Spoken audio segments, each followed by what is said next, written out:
Hello everyone, welcome back to the channel. So ఈ వీడియోలో మనం చాట్ జీపీటీ, ఏఐ, ఈ డీప్ సీక్ జాబ్స్ ఉంటాయా వెళ్ళిపోతాయా, చాట్ జీపీటీని డీప్ సీక్ బీట్ చేసింది. ఇప్పుడు అసలు చాట్ జీపీటీతో అందరం భయపడుతున్నామంటే ఇప్పుడు డీప్ సీక్ వచ్చేసింది. సో దాని గురించి మాట్లాడదాం ఈ వీడియోలో. సో ఫస్ట్ నేను ఆన్సర్ ఒకటి చెప్పేస్తా, ఏంటంటే ఈ డీప్ సీక్స్, ఈ ఏఐ, ఈ చాట్ జీపీటీ వల్ల ఎవరు జాబ్ పోదు. ఓకే, ఈవెన్ గూగుల్ సీఈఓ కూడా చెప్పాడు, ఈ ఏఐ వల్ల ఎవరు జాబ్స్ పోవు. ఏఐ అనేది మనకు హెల్ప్ చేస్తుంది, కానీ ఏఐ వచ్చేసి మొత్తం ఏదో చేసేస్తుంది అని కాదు. ఓకేనా, ఎందుకంటే ఈవెన్ ఇప్పుడు లైవ్ సినారియో తీసుకుంటే ఇప్పుడు ఏఐ వచ్చింది, కానీ అలానే చాలా జాబ్ ఓపెనింగ్స్ కూడా ఉన్నాయి. ఇప్పుడు ఏఐ వచ్చింది, కానీ మనము ఏఐ మీద ట్రస్ట్ చేయలేము, ఎందుకంటే మనం ఒకటే ఫైల్లో వర్క్ చేయలేము కదా ఎప్పుడు కూడా. అండ్ ఇప్పుడు ఏంటంటే ఇప్పుడు నేనే వర్క్ చేస్తున్న ఆఫీస్లో, సో దాంట్లో ఎలా ఉంటుందంటే మల్టిపుల్ ఫైల్స్ ఉంటాయి. ఆ మల్టిపుల్ ఫైల్స్కి కనెక్షన్ ఉంటుంది, అంటే ఈ ఫైల్ నుంచి ఈ ఫైల్కి, ఈ ఫైల్ నుంచి ఈ ఫైల్, అలా ఫైల్ టు ఫైల్ డేటా వెళ్ళి మళ్ళీ అది రెస్పాన్స్ ఇస్తుంది. సో ఈ డేటా ఇక్కడ నుంచి ఇక్కడికి, ఇక్కడ నుంచి ఇక్కడికి ఎలా వెళ్ళి మళ్ళీ డేటాబేస్ నుంచి ఇలా వస్తుంది. ఓకే, సో మనం చాట్ జీపీటీకి కానీ లేకపోతే ఏఐ మోడల్ కానీ అంత పెద్ద పెద్ద ఫైల్స్ ఇవ్వలేము. ఓకే, అవి తీసుకోదు. 300, 400, 500 లైన్స్ ఆఫ్ కోడ్ని మనం ఇక్కడ నుంచి కాపీ చేసి పేస్ట్ చేసి, ఓకే, అలా ఒక 400 అలా లైన్స్ ఉన్నాయి అనుకోండి, మనం దానికి ఇచ్చి మళ్ళీ దానికి ఆ వే అర్థం కాదు. ఓకే, ఎలా అయితే ఫ్లో వెళ్తుంది, డేటా ఫ్లో ఎలా అయితే వెళ్తుందో అది అర్థం కాదు, ఎందుకంటే నార్మల్గా హ్యూమన్స్ రాసినా కూడా అర్థం చేసుకోవడానికి చాలా టైం పడుతుంది. అండ్ ప్రతి ఒక్కటి కొత్త కొత్త వర్షన్స్ వచ్చి ఉంటాయి. ఇప్పుడు చాట్ జీపీటీ ఉంది, ఒక వర్షన్ వరకే అది ఏదైనా కానీ చేయడానికి ట్రై చేస్తుంది. ఇప్పుడు దానికి యాక్సెసిబుల్ ఎప్పటి వరకు ఉంది, జూలై సంథింగ్ ఇయర్ 2023 వరకు సంథింగ్ ఉంది. ఒకవేళ మనం దాన్ని ప్రో కొన్నా కానీ ఎప్పుడు కరెంట్ డేట్ వరకు ఉందో లేదో తెలీదు కదా. కానీ ఇప్పుడు నార్మల్గా మనం చూస్తే డైలీ మనకి ఏదో ఒక .NETలో కానీ రియాక్ట్లో కానీ అలా వర్షన్స్ వస్తుంటాయి. సో మనం దాని మీద రిలయబుల్ అనేది అవ్వలేము, దాన్ని ట్రస్ట్ చేయలేము. అవును, చాట్ జీపీటీ చాలా వరకు హెల్ప్ చేస్తుంది. ఈవెన్ మేము కూడా ఆఫీస్లో అయినా పర్సనల్ లైఫ్లో అయినా చాట్ జీపీటీని బాగా యూస్ చేస్తాము. బాగా యూస్ చేసి చాలా హెల్ప్ చేస్తుంది. ఓకే, ఈవెన్ కోడ్ రాయడానికి కూడా బాగా హెల్ప్ చేస్తుంది, మంచి కోడ్ రాయడానికి కూడా హెల్ప్ చేస్తుంది. కానీ చాలా సినారియోస్లో వర్క్ అవ్వదు. ఇది నెంబర్ 1. ఇప్పుడు నెంబర్ 2, ఈ డీప్ సీక్ చాట్ జీపీటీ గురించి చెప్తే, ఇప్పుడు చాట్ జీపీటీ ఏంటంటే మనం ఎప్పటి నుంచి యూస్ చేస్తున్న మోడల్స్ కదా. సో ఇప్పుడు నార్మల్గా ఎలా అవుతుందంటే ఒక మోడల్ మనం క్రియేట్ చేస్తాము, దానికి చాలా డేటా ఇస్తాము. ఓకే, చాలా డేటా ఇచ్చి ఆ డేటాని యూస్ చేసి నువ్వు నేర్చుకో ఏమైనా అని చెప్తాము. ఓకే, చాట్ జీపీటీ కానీ ఏ మోడల్ కానీ బేసిక్గా మెషిన్ లెర్నింగ్లో ఉండే మోడల్కి నేర్పిస్తాము. అది నేర్చుకొని ఒక మంచిగా డేటా మొత్తం అందులో వచ్చేసి ఇప్పుడు మనం ఏమైనా అడిగితే దానికి రిలేటెడ్గా ఆన్సర్ మనకి ఇస్తుంది. ఓకే, ఇప్పుడు నార్మల్గా ఏఐలో ఎలా జరుగుతుందంటే ఏదైతే మోడల్ ఆల్రెడీ ట్రైన్ అయి ఉందో ఇంకొక మోడల్ మనం క్రియేట్ చేసి ఈ మోడల్కి చెప్తాము నువ్వు ఈ మోడల్కి నేర్పి అని. ఓకే, సో ఇది చైల్డ్ మోడల్, ఇది పేరెంట్ మోడల్ ఏమో చైల్డ్ మోడల్కి నేర్పియాలి. ఓకే, అంతా నేర్పియాలి. సో నార్మల్గా ఇలానే జరుగుతుంది. కానీ చాట్ జీపీటీ వాళ్ళు ఏం చెప్పారంటే, చూడండి, మీరు ఒకవేళ మా ఏపీఐ యూస్ చేయాలని, ఇప్పుడు చాలామంది ఏపీఐ యూస్ చేసి చాట్ జీపీటీ నుంచి చేస్తున్నారు కదా సాఫ్ట్వేర్స్ కానీ అలాంటివి. సో వాళ్ళు ఏమన్నారంటే, మీరు కావాలంటే మా మోడల్ని యూస్ చేయండి, కానీ మా మోడల్ని యూస్ చేసి మీ మోడల్ని మాత్రం ట్రైన్ చేయొద్దు అని చెప్పేశారు. ఓకే, కానీ ఈ డీప్ సీక్ వాళ్ళు మొన్న వచ్చిన వాళ్ళు, వీళ్ళు చైనీస్ కంపెనీ కదా, వీళ్ళు ఏం చేశారంటే వీళ్ళ ప్రొడక్ట్ చాట్ జీపీటీ కంటే చాలా ఫాస్ట్ ఉంది, చాలా బెటర్ ఉంది, చాలా తక్కువ బడ్జెట్లో క్రియేట్ చేశారు, చాలా మంచి రెస్పాన్స్ ఇస్తుంది అని చెప్పారు. ఓకే, సో దీనివల్ల ఏమైంది, చైనీస్ కంపెనీ కదా, సో యూఎస్లో స్టాక్స్ పడిపోవడం ఇవన్నీ జరిగాయి. కానీ రీసెంట్గా ఏం తెలుస్తుందంటే ఈ డీప్ సీక్ ఏదైతే ఉందో వాళ్ళు చాట్ జీపీటీ మోడల్ని యూస్ చేసి వాళ్ళ మోడల్స్ని ట్రైన్ చేశారు.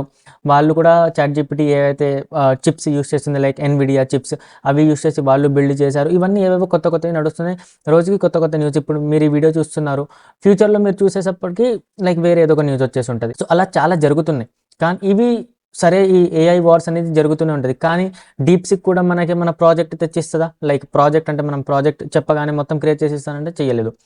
ఒక లెవెల్ వరకు బేస్ మోడల్ అంటే బేస్ ప్రాజెక్ట్ ఏదైతే ఉంటుందో, అంటే కొత్త ప్రాజెక్ట్ ఒకటి క్రియేట్ చేసి జస్ట్ ఒక బేసిక్ ఆ వరకు చేస్తుంది. కానీ మనం ఏ లెవెల్లో అయితే అనుకుంటున్నామో అది చేయడం అంటే హ్యూమన్ కూర్చొని కోడ్ చేస్తేనే అది పాసిబుల్ అవుతుంది. ప్రెజెంట్ అయితే, ఫ్యూచర్లో మనం చెప్పలేము, ఒక 5 years 6 years తర్వాత ఏం జరుగుతుందో. కానీ ప్రెజెంట్ అయితే అది పాసిబుల్ లేదు. ఇప్పుడు ఏఐ వల్ల సరే కోడ్ రాస్తున్నాం, ఓకే, కానీ ఏఐ వల్ల మనకు కొన్ని ప్రాబ్లమ్స్ కూడా ఉన్నాయి. ఓకే, ఇప్పుడు ప్రాబ్లమ్స్లో ఏమేమి ఉన్నాయి, రీసెంట్గా మా ఫ్రెండ్ ఒకటి ఇంటర్వ్యూ ఇచ్చాడు. ఓకే, ఆ ఇంటర్వ్యూలో ఏం చేశాడంటే చాట్ జీపీటీ పక్కన పెట్టుకొని, అంటే మానిటర్ కనెక్ట్ చేసుకొని తెలియకుండా వాళ్ళ ఫ్రెండ్ని పక్కన పెట్టుకొని చాట్ జీపీటీకి ఆన్సర్ చెప్పి సేమ్ యాజ్ ఇట్ ఈస్ రాశాడు. అయినా కానీ అంటే కరెక్ట్ వచ్చింది. ఓకే, టెస్ట్ కేసెస్ అన్ని పాస్ అయ్యాడు, కానీ ఇంటర్వ్యూ ఫెయిల్ అయిపోయాడు. ఇంటర్వ్యూ షార్ట్ లిస్ట్ అవ్వలేదు. ఎందుకంటే వాళ్ళకి తెలిసిపోయింది ఏఐ యూస్ చేసి కోడ్ రాశాడని. అది ఎలా తెలిసిపోయింది, ఇప్పుడు మార్కెట్లో చాలా సాఫ్ట్వేర్స్ ఉన్నాయి. ఓకే. లైక్ ఏఐ కోడ్ రాసాడా లేకపోతే హ్యూమన్ కోడ్ ఉందని అనలైజ్ చేయడానికి. అలాంటిది ఒక సాఫ్ట్వేర్ గురించి మనం ఈ వీడియోలో మాట్లాడదాము. ఏఐ కోడ్ ఏదైతే ఉందో అది యూజ్ చేయడం మంచిదా? కాదా? ఒకవేళ ఏఐ కోడ్ యూజ్ చేస్తే ప్రాబ్లమ్స్ ఏమొస్తాయి? అవన్నీ మనం ఇప్పుడు మాట్లాడదాం. సో ఏఐ రాస్తున్న కోడ్ వల్ల మనం 3 మేజర్ ప్రాబ్లమ్స్ ఉన్నాయి. ఫస్ట్ ఏంటిది? ఔట్‌డేటెడ్ కోడ్ ఇస్తది. నేనే రీసెంట్‌గా ఒక ప్రాజెక్ట్ మీద వర్క్ చేస్తున్నా. డాట్ నెట్ ప్రాజెక్ట్ మీద. ఓకే. సో నాకు అందులో ఎక్కువ ఎక్స్‌పీరియన్స్ లేదు. చేస్తున్నా గానీ ఎలాగో అలా సరే చాట్‌జీపీటీని హెల్ప్ అడుగుదామని చాట్‌జీపీటీకి హెల్ప్ అడిగితే ఎప్పుడో వర్షన్ ఏదో ఇప్పుడు నాకు తెలిసి డాట్ నెట్ 9 సంథింగ్ నడుస్తుంది. 8 ఆర్ 9 అది డాట్ నెట్ 6లో ఉన్న వర్షన్‌వి ఆన్సర్స్ ఇస్తుంది. అది నాకేమో ఇక్కడ యూజ్ అవ్వట్లేదు. ఇదేమో వేరేలాగా ఇంప్లిమెంట్ చేయమంటుంది. డాట్ నెట్ ఏమో చాట్‌జీపీటీ ఏమో ఏదో వేరేలా ఇస్తుంది. సో ఫస్ట్ ప్రాబ్లమ్ ఏంటి? ఔట్‌డేటెడ్ కోడ్ ఇస్తది. సెకండ్ ప్రాబ్లమ్ ఏంటి? చాలా అంటే చాలా ఎర్రర్స్. ఓకే. ఆ ఎర్రర్ వల్ల మన మెమరీ ఎక్కువ సరే ఆ కోడ్ వర్క్ చేస్తది. కానీ సాఫ్ట్‌వేర్‌ది ఏదైతే మెమరీ ఉంటదో అంటే సీపీయూలో ఒక ఇంత ప్లేస్, ఇంత మెమరీ తీసుకోవాలని ఉంటది కదా! అది చాలా ఎక్కువ తీసేసుకుంటుంది. ఓకే. ఎందుకంటే చాట్‌జీపీటీ యూజ్ అయినా అవ్వకపోయినా ఏదేదో వేరియబుల్స్ క్రియేట్ చేసేసి ఏవేవో సర్వీసెస్‌ని యాక్సెస్ చేసేసి, ఏవేవో సర్వీసెస్‌ని క్రియేట్ చేసేసి అలా చేస్తుంది. సో, అక్కడ మెయిన్ ఒక ప్రాబ్లమ్ వస్తుంది. అండ్ థర్డ్ ప్రాబ్లమ్ ఏంటంటే, ఎక్కడ పడితే అక్కడ డేటాబేస్‌తో మాట్లాడడానికి ట్రై చేస్తది. ఓకే. ఒకవేళ ఆ డేటాబేస్ మన దగ్గర ఉన్నా లేకపోయినా ఇప్పుడు డేటాబేస్ లేదనుకోండి మనకు ఎర్రర్ వచ్చేస్తది రన్ టైమ్‌లో. ఓకే. లోకల్ డేటాబేస్‌ని యాక్సెస్ చేయడానికి ట్రై చేస్తది. ఏదో ఒక డేటాబేస్‌ని అసలు కనీసం ఆ డేటాబేస్ ఉందా లేదా అని చాట్‌జీపీటీకి తెలీదు కదా! అదే నేననేది. చాట్‌జీపీటీకి మన దగ్గర ఏముందో ఏం లేదో తెలీదు. ఓకే. సో, ఈ ప్రాబ్లమ్స్ మనకి ఈ ఏఐ ఏదైతే కోడ్ రాస్తుందో అది ఇస్తది. ఓకే. సో, ఇప్పుడు మనం కూడా ఎప్పుడైనా కోడ్ రాస్తున్నాము అంటే అది ఫస్ట్ తెలుసుకోవాలి. ఆ కోడ్ చాట్‌జీపీటీ రాసిందా? లేకపోతే ఏం రాసిందనేది. ఇప్పుడు మీ దగ్గర ఒక స్మాల్ బిజినెస్ ఉంది. ఎవరో ఒకళ్ళు కోడ్ రాసిచ్చారు. మీరు వెబ్‌సైట్ క్రియేట్ చేశారు. ఏదో ఒకటి చేశారు. సో, అక్కడ మనకు ఫస్ట్ సింది ఏంటంటే ఆ కోడ్ అసలు మంచిగా ఉందా? లేదా? ఆహ్, చ ఏఐ రాసిన కోడా? లేకపోతే హ్యూమన్ రాసిన కోడా అని. సో, అలాంటి ఒక సాఫ్ట్‌వేర్ ఇప్పుడుంది. నేను అది మీకు చూపిస్తా. సో, ఇదొక సాఫ్ట్‌వేర్ ఉంది. Code AI detector dot pro అని. ఓకే. ఇక్కడ లాగిన్ చేయండి. ఓకే. రిజిస్ట్రేషన్ చేసుకుంటే మీకు రిజిస్ట్రేషన్ వచ్చేస్తది. మీరు రిజిస్ట్రేషన్ చేశాక ఇక్కడ పెట్టేసి మీకు ఇలాంటి డాష్‌బోర్డ్ ఒకటి చూపిస్తది. ఇప్పుడు మీరేం చేయొచ్చంటే ఇక్కడ వేరే వేరే ప్లాన్స్ ఉన్నాయి. సో, ఫస్ట్ ప్లాన్ గురించి మాట్లాడితే ఒకటేమో ఫ్రీ ఉంది. లైక్ 2 ఏఐ స్కాన్స్ చేయొచ్చు. AI detection Java, C sharp, Python, PHP, జావాస్క్రిప్ట్‌తో చేయొచ్చు. ఓకే. కానీ డేటా ఎక్స్‌పోర్ట్ ఇవన్నీ చేయలేము. సరే బేసిక్‌గా ఇది ఫ్రీ. దాని తర్వాత ఏంటి కన్సల్టెంట్ ఉంది. $27 ఉంది పర్ మంత్‌కి. ఓకే. $27 పర్ మంత్ ఉంది. 4 పీపుల్ యూజ్ చేయొచ్చు. అండ్ ఇవన్నీ ఫీచర్స్ ఉన్నాయి. ఓకే. ఈ ఫీచర్స్ గురించి మనం పక్కన పెట్టేస్తే ఇప్పుడు డాష్‌బోర్డ్‌కొద్దాం. డాష్‌బోర్డ్‌కొచ్చేసి మనం ఇక్కడ న్యూ ఏఐ స్కాన్ మీద క్రియేట్ చేసి ఫర్ ఎగ్జాంపుల్ ఈ కోడ్ ఉంది. నేను ఆల్రెడీ దీన్ని ఒకసారి టెస్ట్ చేశా. సో, నేనేం చేస్తా అంటే ఈ కోడ్ ఉంది కదా! ఈ కోడ్‌ని ఒకసారి ఇక్కడ నుంచి కాపీ చేసేస్తా నేను. ఇక్కడ నుంచి నేను ఈ కోడ్‌ని కాపీ చేశా. ఓకే. అండ్ నేనేం చేస్తా అంటే ఇక్కడ పేస్ట్ చేసేస్తా. పేస్ట్ చేసి ఫర్ ఎగ్జాంపుల్ ఇది జావా. అయితే నేను జావా కాదు ఇది కన్సోల్.లాగ్ ఉంది అంటే జావా స్క్రిప్ట్ ఇది. ఓకే. అండ్ దీన్ని నేను అనలైజ్ చేస్తున్నా. ఇప్పుడు అనలైజ్ చేసినప్పుడు ఈ మోడల్ దీన్ని చెక్ చేస్తది. ఈ కోడ్ అనేది హ్యూమన్ రాసారా? ఎవరు రాసారని. సో, ప్రాబబిలిటీ ఆఫ్ ఏఐ 2% ఉంది. 100లో 2% అంటే ఈ కోడ్ పక్కా హ్యూమన్ రాసింది అని. ఇప్పుడు నేనేం చేస్తా అంటే చాట్‌జీపీటీకెళ్తా. సో, ఇక్కడ నేనేం రాసా అంటే right me JavaScript code that takes input of 5 people. Okay. అంటే ఏదో ఒక ఇన్‌పుట్ తీసుకుంటది 5 మెంబర్స్‌ది అండ్ దాన్ని యారోలో స్టోర్ చేసేసి ఏదో ఒక ఫంక్షనాలిటీ చేసి లాగ్ చేస్తది అని చెప్పి నేను రాసా. కామెంట్స్ కూడా కావాలి అని చెప్తా. విత్ కామెంట్స్ అని. ఎందుకంటే మనం కామెంట్స్ ఆబ్వియస్‌లీ కోడ్‌లో రాయాలి కాబట్టి. ఓకే. సో, నేను ఇప్పుడు ఇది రాసా కదా! ఇప్పుడు ఇది మనకి ఏదో ఒక కోడ్ అనేది ఇస్తది. సో, ఇప్పుడు నేనేం చేశా అంటే ఈ కోడ్ మొత్తం రాసాక ఇక్కడ నుంచి నేను కాపీ చేసుకుంటా దీన్ని. ఓకే. రాసేసింది కదా! ఇప్పుడు నేను ఇక్కడ నుంచి కాపీ చేశా. కాపీ చేసి నేను ఇక్కడ ఏం చేస్తా అంటే ఇక్కడ పేస్ట్ చేసి జావాస్క్రిప్ట్ అని పెట్టేసి అనలైజ్ మీద కొడతా. అనలైజ్ మీద కొట్టగానే చూడండి ఏమొచ్చింది మోస్ట్‌లీ ఏఐ అని వచ్చేసింది. మనం ఏం కాపీ చేసాము జస్ట్ కోడ్ మీరు చూస్తే మీకే అర్థమైపోతది ఏముందసలు ఇందులో అని. కానీ ఈ మోడల్ మాత్రం చాలా పవర్‌ఫుల్. సో, దీనివల్ల తెలిసిపోతుంది చూడండి. ఇప్పుడు ఈ ఫంక్షన్ మీరు ఈ కోడ్ మీరు తీసుకొనెళ్ళి సరే డైరెక్ట్‌గా ఇలా యూజ్ చేసుకుంటే ఓకే. మీకేం ప్రాబ్లమ్ రాదు. కానీ మీకు యాక్చువల్ సినారియోలో ఎక్కడైనా కోడ్ యూజ్ చేయాలనుకుంటే మీకు ఏదో ఒక ప్రాబ్లమ్ అనేది వస్తది. సో, మనం ఇలాంటి వాటికి ఇలాంటి సాఫ్ట్‌వేర్స్ ఏదైతే ఉన్నాయో ఇవి యూజ్ చేయొచ్చు. ఇప్పుడు తెలుసుకోవాల్సింది ఏంటంటే ఈ సాఫ్ట్‌వేర్ ఏదైతే నేను చెప్పానో ఇది మనకు కరెక్ట్ చేసి ఇవ్వదు కోడ్. ఓకే. కానీ మీరు రాసిన కోడ్ ఏఐ కోడా లేకపోతే నార్మల్ కోడా ఈవెన్ దో ఇప్పుడు మీరు ఒక కంపెనీ పెట్టుకుంటున్నారు. మీరు హైర్ చేసుకోవాలి. మీరు ఇంటర్వ్యూస్ పెడుతున్నారు. వాళ్ళు రాసిన కోడ్ ఏఐ కోడా? నార్మల్ కోడా తెలుసుకోవాలి. ఎలా తెలుసుకుంటారు? ఈ సాఫ్ట్‌వేర్ వల్ల. మీకు దగ్గర ఒక బిజినెస్ ఉంది. మీరు ఒక ఏజెన్సీకి ఒక వర్క్ చేసి ఇవ్వమని చెప్పారు. వాళ్ళు ఏదో ఒకటి ఇచ్చారు.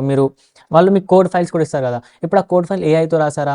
ఫ్యూచర్‌లో ఏమైనా ప్రాబ్లమ్స్ వచ్చే ఛాన్సెస్ ఉన్నాయి. అవన్నీ మీరు ఎలా తెలుసుకోవచ్చు? ఈ సాఫ్ట్‌వేర్ వల్ల తెలుసుకోవచ్చు. అండ్ అలానే మీరు దీంతో రిపోర్ట్స్ కూడా డౌన్‌లోడ్ చేసుకోవచ్చు. సో, నేను చూపిస్తాను మీకు రిపోర్ట్స్ ఎలా డౌన్‌లోడ్ చేస్తారు. ఇక్కడ చూస్తే నేను ఇక్కడ క్లిక్ చేసి వ్యూ మీద క్లిక్ చేశా. ఓకే. ఇప్పుడు వ్యూ మీద క్లిక్ చేయగానే దీని గురించి మొత్తం వచ్చేసింది. అనలైజ్ ఏం చేస్తుంది, 98% కోడ్ ఇది రాసింది, ఏఐ అల్గోరిథం రాసిందని చెప్తుంది. ఓకే, ఇప్పుడు ఇక్కడ రాస్తే మీరు చూడండి, this code exhibits clear science of being written by AI. ఇప్పుడు ఇలాంటి కోడ్, ఇక్కడ ఈ కోడ్, ఈ పార్స్ ఇంట్ కానీ ప్రాంప్ట్ కానీ, ఇది మనం నార్మల్గా రియల్ లైఫ్లో చేయము. ఎందుకు చేయమంటే మనకి ఒక లైక్ కొన్ని వ్యాలిడేషన్స్ ఉంటాయి, ఆ వ్యాలిడేషన్స్ని చూసి మనం ఇక్కడ కోడ్ రాస్తాము. కానీ ఇలాంటి కోడ్ ఏదైతే ఉందో లైక్ పర్సన్ అని కానీ అడల్ట్స్ అని లైక్ కొన్ని ఉన్నాయి. ఈ అల్గోరిథం చాలా స్మార్ట్ కాబట్టి ఆబ్వియస్లీ ఇది చూసేసింది. సో ఇక్కడ చూసి ఇక్కడే మీకు చెప్పేసింది చూడండి, ఈ పార్ట్ ఏఐ నుంచి రాశారు, ఈ పార్ట్ ఏఐ నుంచి రాశారని. ఇలానే కంపెనీస్ ఈ మధ్య చేస్తుంది. చేసి ఎవరైతే ఎలా రాశారు, లైక్ ఏఐ నుంచి రాశారా లేకపోతే ఎలా రాశారా అనేది చెప్తుంది. ఓకేనా. సో మీరు ఏం చేయొచ్చు అంటే, మీరు డైరెక్ట్గా ఇక్కడ మీ అకౌంట్కి వచ్చేసి ఒకవేళ చూస్తే ఇక్కడ ప్లాన్స్ అన్నీ ఉంటాయి. Okay, plan. సో ఇక్కడ చూసేస్తే కొన్ని మల్టిపుల్ ప్లాన్స్ ఉన్నాయి. ఇప్పుడు నా దగ్గర ఒక స్మాల్ బిజినెస్ ప్లాన్ ఉంది. ఓకే, నేను ఇది చూసుకున్నాను ఎందుకంటే ఇది చాలా యూస్ఫుల్ వస్తుంది. ఓకే, మీరు నేర్చుకోవాలన్నా కానీ మీకు చాలా యూజ్ వస్తుంది. సో ఇక్కడ ప్లాన్స్లో వస్తే మీకు monthly plans and yearly plans ఉన్నాయి. ఇప్పుడు మీరు ఏం చేయొచ్చు అంటే, సో ఇప్పుడు మీరు దీన్ని ట్రై చేయాలనుకోండి, ఏం లేదు, జస్ట్ డిస్క్రిప్షన్లో నేను లింక్ పెట్టేసా, ఆ లింక్ మీదకి వెళ్ళండి, క్లిక్ చేయండి, రిజిస్ట్రేషన్ చేయండి. అండ్ మీరు ఎప్పుడైతే నేర్చుకుంటున్నారో C#, జావా, ఎందుకంటే డిఎస్ఏ మనకు చాలా ఇంపార్టెంట్, జావాతో చేయాలి, వెబ్ డెవలప్మెంట్ చాలా ఇంపార్టెంట్, జావా స్క్రిప్ట్తో చేయాలి.